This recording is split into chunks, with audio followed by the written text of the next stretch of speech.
Hello friends, welcome back to your channel Class Like. This cooperative previous year question paper video. This is day 3, question paper 1, part 3, questions 21 to 30. Okay friends, so question number 21 பார்க்கலாம். ஒரு மாதிரி கூட்டுறவு மசோதாவை தயாரிக்க இந்தியாவின் திட்ட ஆணையத்தால் நியமிக்கப்பட்ட குழு எது? அதாவது which committee was appointed by the Planning Commission of India to prepare a model cooperative bill? இது வந்து எப்படின்னா ஒரு கோஆப்ரேட்டிவ் லா ஒரு ஒரு ஒரு மாடல் கோஆப்ரேட்டிவ் லா வந்து எந்த கமிஷன் வந்து கொண்டு வந்தாங்க அப்படின்னு சொல்லி கேட்டிருக்காங்க. ஆன்சர் என்ன அப்படின்னு பார்த்தீங்கன்னா பிரம் பிரகாஷ், அதாவது சௌத்ரி பிரம் பிரகாஷ் அப்படின்னு சொல்லி சொல்லுவாங்க. எப்போ இந்த ஒரு கோஆப்ரேட்டிவ் லாவோட மாடல் கொண்டு வந்தாங்க, எந்த வருஷம் அப்படின்னு பார்த்தீங்கன்னா 1990. ஸோ இது வந்து எப்படி கேட்பாங்கன்னா பிரம் Prakash brought in model cooperative law in which year அப்படின்னு சொல்லி கேட்கலாம். ஸோ அதனால் என்ன இயர் யார் கொண்டு வந்தாங்க, என்ன பர்பஸ் அப்படின்றது தெரிஞ்சுக்கோங்க. ஸோ 1990 சௌத்ரி பிரம் பிரகாஷ் வந்து ஒரு மாடல் கோஆப்ரேட்டிவ் ஆக்ட் வந்து எப்படி இருக்கணும், லா எப்படி இருக்கணும் அப்படின்றத கொண்டு வந்தாங்க. இது வந்து ஒரு it reviews the broad status of the cooperative movement. ஓகேங்களா, அந்த கோஆப்ரேட்டிவ் மூமெண்ட் எப்படி இருக்குது அப்படின்ற எல்லாத்தையும் வந்து இது வந்து ஒரு ரிவ்யூவாக சொல்லும். ஓகேவா, fine. Next question number 22. NCUI என்பது, NCUI ஸ்டாண்ட்ஸ் ஃபார், NCUI அப்படின்னா national cooperative union of India. ஓகேவா, அண்ட் இது எப்போ ஆரம்பித்தாங்க அப்படின்னு பார்த்தீங்கன்னா 1929. இந்த 1929 இது வந்து all India cooperative institutes association அப்படின்னு சொல்லி ஆரம்பித்தாங்க. அதுக்கப்புறம் இதை 1961 தான் NCUI அப்படின்னு சொல்லி ரீநேம் பண்ணாங்க. ஸோ ஸ்டார்ட் பண்ணது வந்து 1929 ஸ்டார்ட் பண்ணும்போது இதோட பேர் வந்து all India cooperative institutes association, and rename பண்ணது வந்து 1961 அண்ட் ரீநேம் பண்ணது வந்து NCUIன்னு ரீநேம் பண்ணாங்க. NCUIனா national cooperative union of India அப்படின்னு சொல்லி சொல்லுவாங்க. ஓகே, இப்போ NCUIனா என்ன அப்படின்னு தெரிஞ்சுக்கோங்க. ஸோ NCUI அப்படின்றது ஒரு அபெக்ஸ் இன் இந்தியா அப்படின்னா, அபெக்ஸ்னா ஒரு உச்சம், ஒரு டாப் மோஸ்ட் அப்படின்ற மாதிரின்னு சொல்லலாம். ஓகேவா, ஸோ இது இந்தியாவோட அபெக்ஸு. என்ன ரெப்ரசன்ட் பண்ணும், எதை பற்றி ரெப்ரசன்ட் பண்ணணும்னா நம்ம இந்தியன் கோஆப்ரேட்டிவ் மூமெண்ட்ஸை பற்றி, எல்லா இந்தியன் கோஆப்ரேட்டிவ் மூமெண்ட்ஸில் இருக்கிற எல்லா செக்டார்ஸை பற்றி ரெப்ரசன்ட் பண்ணுற ஒரு அபெக்ஸ் தான் வந்து இந்த NCUI அப்படின்னு சொல்லி சொல்லுவோம். இது வந்து ப்ரமோட் பண்ணும் நம்மளோட கோஆப்ரேட்டிவ்ஸ் மூமெண்ட்ஸு, நம்மளோட கோஆப்ரேட்டிவ்ஸில் இருக்கிற எல்லாமே. அதாவது ஒரு ப்ரமோட் பண்ணுறது, டெவலப் பண்ணுறது, எஜுகேட் பண்ணுறது, கைட் பண்ணுறது, அசிஸ்ட் பண்ணுறது, இந்த மாதிரி எல்லா ஒர்க்ஸும் வந்து ஒரு கோஆப்ரேட்டிவ் செக்டார்ஸை ஒரு பில்ட் பண்ணி எக்ஸ்பேண்ட் பண்ணுறது எல்லாமே வந்து இந்த NCUIயோட ஒர்க்காக இருக்கும். ஓகேவா, ஃபைன். இப்போது கொஸ்டின் நம்பர் 23. இவற்றில் எது புதிய பொருள் வளர்ச்சியின் படிநிலைகளில் இல்லை?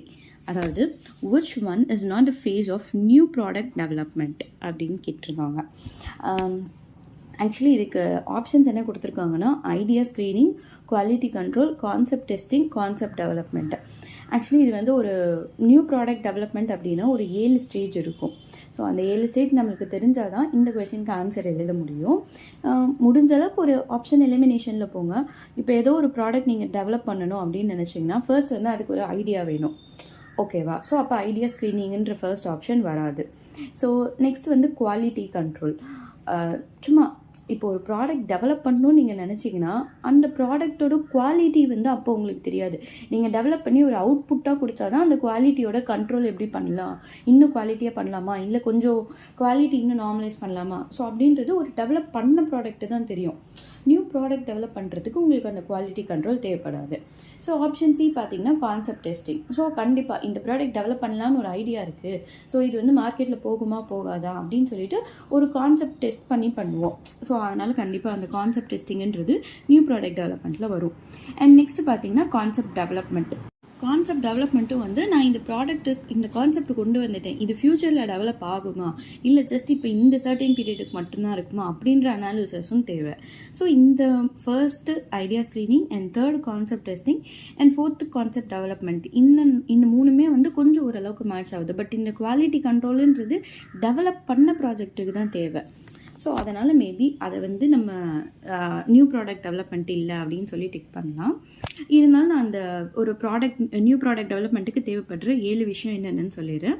First one idea generation, second one idea screening, third one concept and development and testing, fourth one market strategy and business analysis, fifth one product development, sixth one test marketing, and seventh one product launch. So இதில் இல்லாதது quality control, அதனால அதான் option. Okay fine. இப்போ next question number 24. கூட்டுறவு அமைப்பின் உரிமைத்துவம் மற்றும் கட்டுப்படுத்துதல் யாரிடம் உள்ளது? அதாவது cooperative organisation is owned and controlled by அப்படின்னு கேட்டிருக்காங்க. இது இருக்கிறதுல ரொம்ப பேசிக். நம்ம கோஆப்ரேட்டிவ் எக்ஸாம் படிக்கிறோம் அப்படின்னாலே நமக்கு தெரியும். ஸோ கோஆப்ரேட்டிவ்ஸ்ன்றது it is own and controlled by the members. So மெம்பர்ஸால் தான் வந்து கண்ட்ரோல் ஆகுது, மெம்பர்ஸ் தான் வந்து அதை நடத்துகிறதும். ஸோ இது ரொம்ப சிம்பிள் கொஷின். இருந்தாலும் ஆப்ஷன்ஸ் என்னென்ன வேறு கொடுத்துருக்காங்க அப்படின்னு பார்த்தீங்கன்னா ப்ரைவேட் ஆர்கனைசேஷன்ஸ், நான் government organisations, government organisation and members. So members அப்படின்னா மெம்பர்ஸே தான் கண்ட்ரோல் பண்ணுவாங்க, கலெக்டிவாக ஓன் பண்ணி மெம்பர்ஸே கண்ட்ரோல் பண்ணுறது. ப்ரைவேட்னா ஒரு இண்டிவிஜுவல்ஸ் ஓன் பண்ணி பண்ணுறது. அண்ட் அதோட மோட்டோ என்னவாக இருக்கும் அப்படின்னு பார்த்தீங்கன்னா ப்ராஃபிட்டாக இருக்கும். ஸோ அப்போ ப்ரைவேட் கிடையாது. நான் கவர்மெண்ட்டும் வந்து இண்டிபெண்ட்டாக, அதாவது operates independently of the government. And இது வந்து நான் ப்ராஃபிட்டாக தான் இருக்கும். ப்ரைவேட்னாலும் இண்டிவிஜுவல் ஆனால் ப்ராஃபிட் மோட்டோ. நான் கவர்மெண்ட்டுன்றது இண்டிவிஜுவல் பட் ஆனால் வந்து நான் ப்ராஃபிட் மோட்டோவில் இருக்கும். And government won't and operated by various levels of government officials. So இந்த மூணுமே கிடையாது. ஆப்ஷன் வந்து மெம்பர்ஸ். ஓகே, இப்போ நெக்ஸ்ட் கொஸ்டின் போயிடலாம். Question number 25. NCCTயின் தலைமையகம் எங்கு உள்ளது? NCCT national council for cooperative training, head quarters at. Okay, so இதிலே வந்து நமக்கு ஒரு கொஷின்லேயே ஆன்சரும் இருக்குது. NCCTயோட அப்ரிவேஷனும் இந்த கொஷின்லேயே கொடுத்துட்டாங்க. ஸோ NCCTன்றது national council for cooperative training. ஓகேவா? ஸோ இதோட ஹெட் குவார்ட்டர்ஸ் எங்கே இருக்குன்னு கேட்குறாங்க. இதோட ஹெட் குவார்ட்டர்ஸ் நியூ டெல்லியில் இருக்குது. அண்ட் இது எப்போ ஆரம்பித்தாங்க அப்படின்னு பார்த்தீங்கன்னா 1976. அண்ட் இந்த NCCT யாரோட ரெக்கமெண்டேஷனில் ஆரம்பித்தாங்க அப்படின்னு பார்த்தீங்கன்னா சுவாமிநாதன் கமிட்டியில். அண்ட் இது எதுக்காக அப்படின்னு பார்த்தீங்கன்னா பீப்புளுக்கு கோஆப்ரேட்டிவ்ஸ் அண்ட் அதோட பெனிஃபிட்ஸை பற்றி தெரிஞ்சுக்கணும் அப்படின்றதுக்காக இந்த நேஷனல் கவுன்சில் ஃபார் கோஆப்ரேட்டிவ் ட்ரைனிங்ஸை வந்து சுவாமிநாதன் கமிட்டியில் இதை ரெக்கமெண்ட் பண்ணியிருப்பாங்க. அப்போ தான் இதை ஆரம்பிச்சிருப்பாங்க. ஓகேவா? ஸோ NCCTன்றது national council for cooperative training. அதோட ஹெட் குவார்ட்டர்ஸ் நியூ டெல்லியில் இருக்குது. அண்ட் அது ஆரம்பித்த வருஷம் 1976. And NCCT was recommended by Swaminathan committee. So இது எல்லாமே தெரிஞ்சுக்கணும், ரொம்ப முக்கியம். ஃபைன். ஓகே, இப்போ நெக்ஸ்ட் கொஷின் நம்பர் 26. ஆக்சுவலி இந்த பேஜில் கொஷின்ஸ் கொஞ்சம் இப்படி இருக்குது, பட் நான் சொல்கிறேன், அதுலேயே நீங்கள் பார்த்துக்கோங்க, கேட்டுக்கலாம். NCCE எப்பொழுது நிறுவப்பட்டது? அதாவது when was the NCCE National Center for Cooperative Training established? So இந்த national centre of cooperative training அப்படின்றது எப்போ ஆரம்பித்தாங்கன்னு கேட்குறாங்க. ஃபர்ஸ்ட் இது எதுக்கு ஆரம்பித்தாங்க அப்படின்னு பார்த்தீங்கன்னா ட்ரெயினர்ஸ்க்கு ட்ரைனிங் கொடுக்க, கோஆப்ரேட்டிவ் டிபார்ட்மெண்ட்டில் இருப்பாங்கல்ல அவங்க எல்லாருக்கும் ட்ரைனிங் கொடுக்கறதுக்கு, இதுக்கு எல்லாத்துக்கும் ஆரம்பித்தது தான் இந்த national centre for cooperative education. And இது எப்போ ஆரம்பித்தாங்கன்னு பார்த்தீங்கன்னா 1958 ஆரம்பித்தாங்க. ஓகேவா? ஸோ இந்த 2 விஷயம் இந்த கொஷினில் தெரிஞ்சுக்கோங்க. ஃபைன். இப்போ கொஷின் நம்பர் 27 போகலாம். கூட்டுறவுத்துறையின் முப்பெரும் கடவுள் பிரம்மா, சிவன், விஷ்ணு என்பவர் யார்? Who is called as the 3 gods Brahma, Sivan, Vishnu in cooperative departments? So cooperative டிபார்ட்மெண்ட்டில் முப்பெரும் கடவுள் அப்படின்னு சொல்கிறது யார் அப்படின்னு கேட்குறாங்க. ஆப்வியஸ்லி கோஆப்ரேட்டிவ் அப்படின்னாலே அந்த கோஆப்ரேட்டிவ்ல டிபார்ட்மெண்ட்டில் இவர் ஒருத்தர் மட்டும்தான் இப்படி சொல்லியே கூப்பிடுவோம். யாருன்னா ரெஜிஸ்ட்ரார். ஸோ ரெஜிஸ்ட்ரார் அப்படின்றவர் யார், என்ன அப்படின்னு பார்த்தீங்கன்னா ஒரு கோஆப்ரேட்டிவ் சொசைட்டி ரெஜிஸ்ட்ரேஷன் பண்ணுறதுலேருந்து அது வந்து அந்த ரெஜிஸ்ட்ரேஷன் கேன்சல் பண்ணுற வரைக்கும் எல்லாமே அந்த ரெஜிஸ்ட்ரார் கிட்ட தான் இருக்குது. ஸோ அதனால தான் அவரை வந்து பிரம்மா, விஷ்ணு, சிவன் அந்த முப்பெரும் கடவுள் அப்படின்னு சொல்லுவோம். ஓகேவா? ஸோ ஒரு கோஆப்ரேட்டிவ் அப்படின்னு எடுத்துக்கிட்டாலே ஒரு கோஆப்ரேட்டிவில் இருக்கிற சொசைட்டி ஸ்டார்ட் பண்ணுறதுலேருந்து வைண்ட் அப் பண்ணுற வரைக்கும் எல்லாமே வந்து ரெஜிஸ்ட்ராரோட இதில் தான் நடக்கும். ஸோ அதனால் அவரை தான் வந்து நம்ம முப்பெரும் கடவுள்னு சொல்லுவோம். Okay fine. Question number 28. So question number 28 பார்த்தீங்கன்னா இந்திய கூட்டுறவு சங்கங்கள் எந்த மாதிரியான நிறுவன அடுக்குமுறையை கொண்டுள்ளது? அதாவது which of the following organizational structure is followed by the cooperatives in India? So நம்மளுக்கு நார்மலாகவே தெரியும் கோஆப்ரேட்டிவ்ல வந்து ஃபெட்ரல் ஸ்ட்ரக்சர் தான் ஃபாலோ பண்ணுறாங்க. ஃபெட்ரல் அப்படின்னா state government and central government ரெண்டும் ஒன்றா ஒர்க் பண்ணுறது தான் வந்து ஃபெட்ரல் ஸ்ட்ரக்சர் அப்படின்னு சொல்லுவோம். அதாவது ரெண்டு பேருமே central and state governments works together to solve the problems and achieve the common goals. எல்லாமே ஏதாவது ஒரு கோல் அச்சீவ் பண்ணுறதுக்கு ஏதாவது ப்ராப்ளம் இருந்தாலும் ஒன்றா சால்வ் பண்ணுறதுக்கு ரெண்டு கவர்மெண்ட்டும் சேர்ந்து செயல்படும். அதுதான் ஃபெட்ரல் ஸ்ட்ரக்சர்னு சொல்லுவோம். நம்ம கூட்டுறவு முறையும் வந்து ஃபெட்ரல் ஸ்ட்ரக்சர் தான். ரெண்டு கவர்மெண்ட்டும் சேர்ந்து ஒன்றா வந்து செயல்படுவாங்க. ஓகேவா, ஃபைன். இப்போ கொஸ்டின் நம்பர் 29. வாம்னிகாம் என்பது, அதாவது VAMNICOM ஸ்டாண்ட்ஸ் ஃபார். ஸோ இது வந்து மோஸ்ட்லி ரொம்ப ரொம்ப கேட்குற கொஸ்டின்ஸ் அடிக்கடி. VAMNICOMனா Vaikunth Mehta national institute of cooperative management. ஓகேவா, ஸோ இது ரொம்ப கண்டிப்பாக கேட்பாங்க. அதாவது ஒரு டைப் ஆஃப் இம்பார்ட்டன்ட் கொஸ்டின் மாதிரின்னு வச்சுக்கோங்களேன். ஸோ இந்த அப்ரிவேஷன்ஸ் ஃபுல்லாக படிச்சுக்கோங்க. அண்ட் இந்த Vaikunth Mehta national institute of cooperative மேனேஜ்மெண்ட்டுன்றது ஃபர்ஸ்ட் ப்ரீவியஸாக இந்த பேரில் கிடையாது.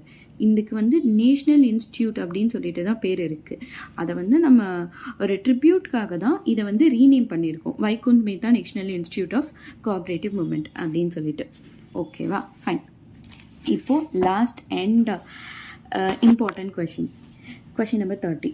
NCCT தேசிய கூட்டுறவு பயிற்சி மன்றம் பரிந்துரை செய்தது. அதாவது NCCT national council for cooperative training was recommended by dash committee. Okay, நம்ம இதை வந்து ப்ரீவியஸ் கொஷின்லேயே பார்த்தோம்னு நினைக்கிறேன். விச் இஸ் கொஷின் நம்பர் 25ல் பார்த்தோம். NCCTன்றது வந்து 1976 ஆரம்பித்தாங்க. நியூ டெல்லி தான் அதோட headquarters. And it was recommended by Swaminathan committee அப்படின்னு சொல்லி பார்த்தோம். ஸோ அதே அந்த கொஷின்லேயே நம்ம இதுக்கான ஆன்சரையும் பார்த்துட்டோம். NCCTன்றது சுவாமிநாதன் கமிட்டியோட ரெக்கமெண்டேஷனில் வந்ததுன்னு. ஓகே ஃப்ரெண்ட்ஸ், ஸோ நம்ம இன்றைக்கி 10 கொஷின்ஸ் படிச்சிட்டோம். ஸோ இதில் உங்களுக்கு வேறு ஏதாவது டவுட் இருந்துச்சுன்னா கீழே கமெண்ட் செக்ஷனில் கேட்க. அண்ட் இந்த வீடியோ உங்களுக்கு யூஸ்ஃபுல்லாக இருந்துச்சுன்னா லைக் பண்ணுங்கள். அண்ட் இது தேவைப்படுற உங்களோட ஃப்ரெண்ட்ஸுக்கோ இல்லை கோஆப்ரேட்டிவ் படிக்கிற ஸ்டூடெண்ட்ஸ்க்கோ இதை ஷேர் பண்ணுங்கள், அவங்களுக்கும் யூஸ்ஃபுல்லாக இருக்கும். ஸோ டெய்லி 10 கொஷின்ஸுன்றது ரொம்ப பெரிய விஷயம் இல்லை. அதை நம்ம கண்டினியூஸாக ஃபாலோ பண்ணிட்டு போனால் நம்ம கண்டிப்பாக கோஆப்ரேட்டிவில் அச்சீவ் பண்ணிடலாம். So fine. தேங்க்யூ ஃபார் வாட்சிங் மை சேனல். பாய்.